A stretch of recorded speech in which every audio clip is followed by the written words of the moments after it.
In the heart of every community lies the power to drive real change. Community engagement and grassroots change is about tapping into that power, realizing the wisdom and potential of local voices.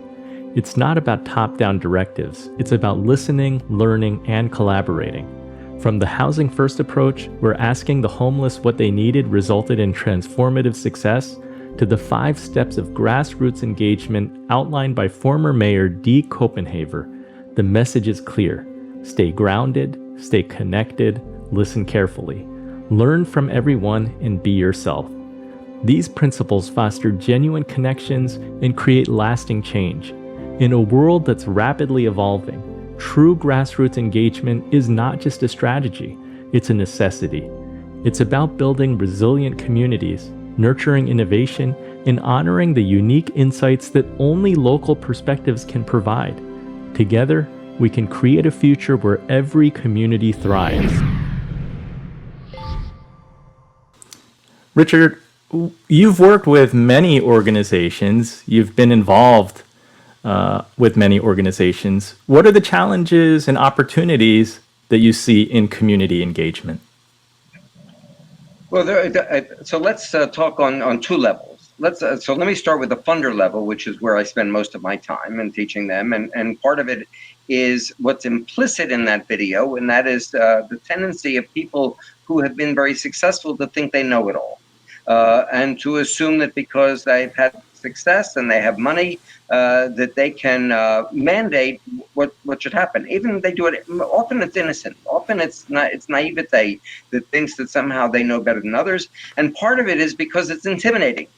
There's plenty of humor about this, but you know, when a wealthy person walks in the room, they're always the smartest, the funniest, things like that. Well, the truth is, one of the things that I have to teach people when I'm teaching philanthropists and foundation execs is how to control the power imbalance, how to control for the power imbalance. What do they need to do to make it safe for people to tell them the truth? What do they need to do to have people say no to them? What do they need to do to make sure that they're going to be given information that allows them as funders, allows us as funders to use the money wisely? So that's on the one side. The other side is and it's really the flip side of what I just said. Too often, nonprofits and organizations are so used to a level of too little capital that they're willing to settle for far less than they need to do the job. And we need to teach nonprofits, we need to teach people on that side that it doesn't do anybody any good to settle for mediocrity. And so that we need to say, we need to encourage them to say, what do you really need to be successful?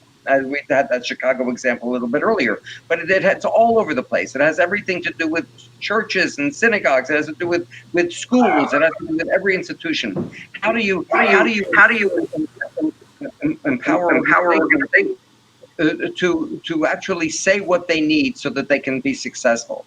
So that I think is on both sides. We have to tell the funders and what we have to teach to the nonprofits. I was going to ask Scott if he has input. I hear his dog, though. His dog has something to say. I'm dog sitting for a couple months, and I think there's a worker coming by, so I may have to do some intervention. But that model, that video you talked about, I felt like it was a video for Go Campaign. You know, it was. That's exactly what our model is based on empowering local heroes and only listening.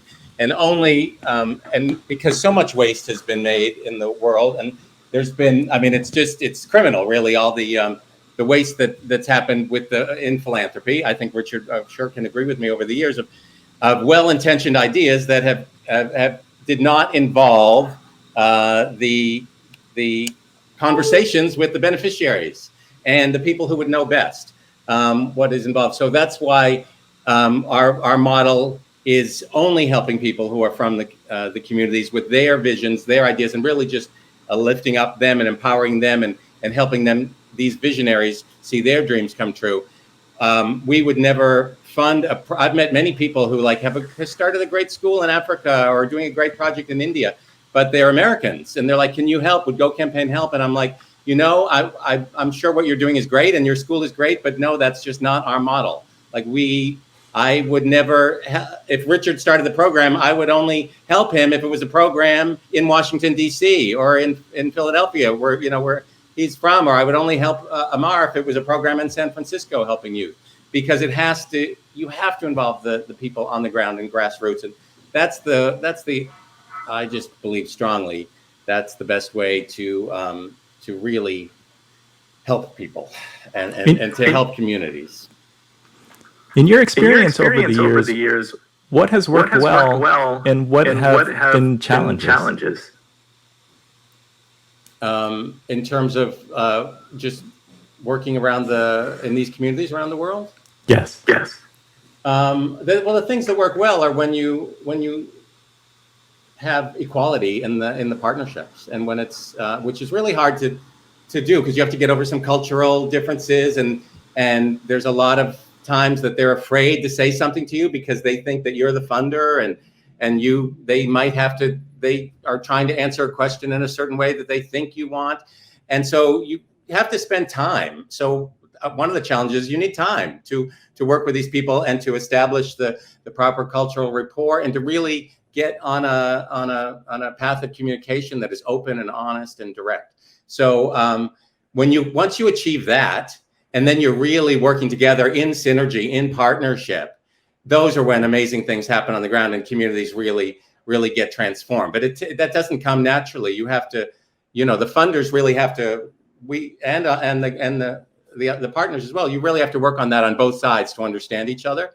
And so that's an important pre-step that a lot of, I think sometimes, people don't take that time, unfortunately, and it can lead to less than exciting results. Amar, at Change, do you have to vet the different organizations? I'm wondering if you can share some insights from a donor's perspective. Like, how do I know which organizations are doing things well and which ones are not? Yeah, so what we do is we typically just leave it up to the companies, or the end donors to choose what nonprofits they want to give back to. But Scott, as you were talking, that got me thinking. All that work to actually go and vet what you're funding, and I really like your ethos around like how you choose projects and like the people. And that's a lot of work. And if and it's a story that's getting told to ultimately your team on why you go and choose that specific project, or that something specific to get funded there. And it would be really powerful if you can take some of that and share it with the corporation, because oftentimes, let's just take a really basic example. You're on Instagram, you're scrolling, and you see a bunch of charities. All you're seeing is the mission of the charity. You're not actually seeing how are they going about and choosing the end cause, or actually choosing how the dollars are ultimately getting used. And people, the instinct is, hey, let me just go to GuideStar or Charity Navigator, type in the charity, and I see program expenses, admin expenses, and fundraising expenses. To me, that is a very outdated way to actually evaluate a charity. I like how there's a lot of more like impact reporting that's happening, but that to me is not the full story. The full story is actually why that team chose specific reasons to use that money, because they are the experts. And if we can improve that storytelling on the front end, I think it's going to help a lot more dollars get into the hands of people who actually know how to use them. Really true. And I think we have to recognize that not everything can do the due diligence for everything that they fund. At a certain point, we have to make a decision that not everybody is a Scott Fifer that can spend all that time. People are working; they have a limited amount of money, they have a limited amount of time, and so. Amar, I think you touched a very important point. There has to be some places where we trust that somebody else has done that due diligence, because otherwise people feel that they can never really make a good judgment, and they can become paralyzed by that. and so that they're learning how to make those judgments, learning whom to trust, learning what due diligence matters is not easy, and it's one of the things we try to teach and you try to implement. But I also want people to feel that it's okay to trust that there might be an intermediary that's done some of that work, or there might be a project that has proven its credibility, that in fact, even if it's not in the same city, Scott, it's legitimate to fund them.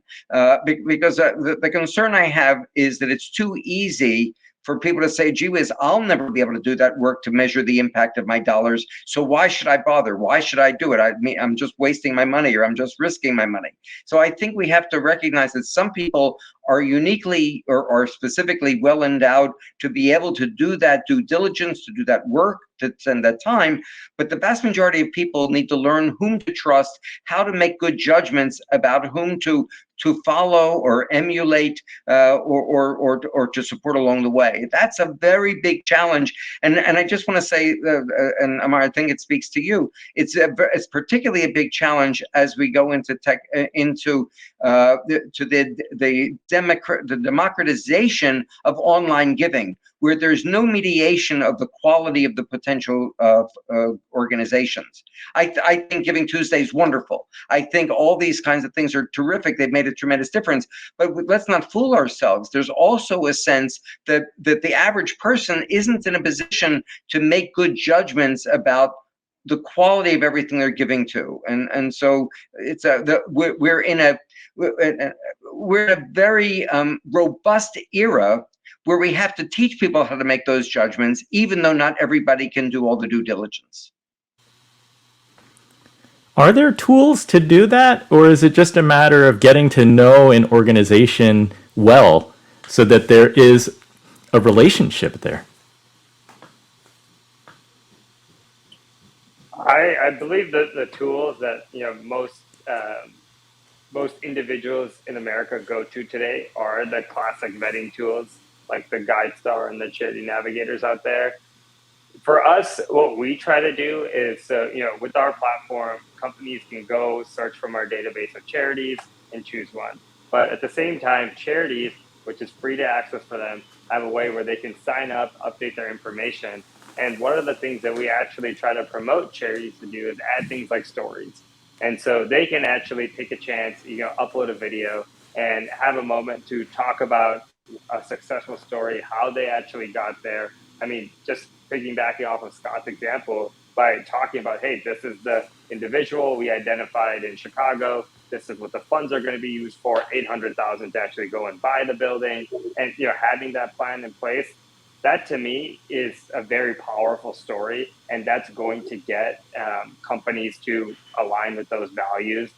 And it's just an easy way where then they can go and share it with their end consumers, because what they're trying to do is build engagement, drive loyalty, and do all of these things. And by having, they're going to have customers in Chicago, and if they see, oh, hey, now I can use this company, donate my rewards points that will likely be untouched for a while, and I can go give it and help sponsor a Walgreens or a building in Chicago to actually keep kids off the street. That's a very amazing story for them to go tell, and a lot of people will engage in that. Yeah, I love the. Go ahead, Scott. Just crossing my fingers from your lips to God's ears. I think that that's exactly what we're trying to do, and by raising awareness of these grassroots projects all over the world. So I'm going to comment a little bit. I couldn't agree more with what was just said. I want to make a distinction. If you're talking about teaching philanthropists who are really devoted to spending their time on it, or for people who work in foundations, there are a number of programs, such as the one I'm involved in at the University of Pennsylvania, but there are others at Stanford, and there's programs at Georgetown coming along, and there's other programs. People like that really owe it to themselves to get grounded in what you need to know and how you make those decisions. But I don't think the average person needs to do that. There are though, for people that are just beginning to do it, there are programs online that you can follow. There are associations like regional grant makers associations or community foundations offer seminars that are worth doing. Many universities will offer a short-term course on philanthropy so that you can learn about these things. There are ways of building up your own knowledge base in a useful way. I do want to say one last thing, and that is when it's a time of a disaster, that's not the time to look for innovation. Because the people that somehow say, oh, gee whiz, I'm going to find some local institution in Puerto Rico during the floods that kept them, or Haiti for that matter. The truth is there are on-the-ground organizations that are much better suited to deal with disasters. That's not the time to do that due diligence. That's the time to support the big international organizations. Even if there's a little inefficiency in some of them, they know what they're doing in those times. If it's a long-range project, a new project, a community that you're just learning about, and you want to spend the additional time to do that innovation and find an organization that hasn't proven itself or it's relatively new, by all means do that. But responding to disasters is not the time to think that you can build in the knowledge to be responsive appropriately. Thank you for sharing that valuable insight. I'd like to move on to segment 4.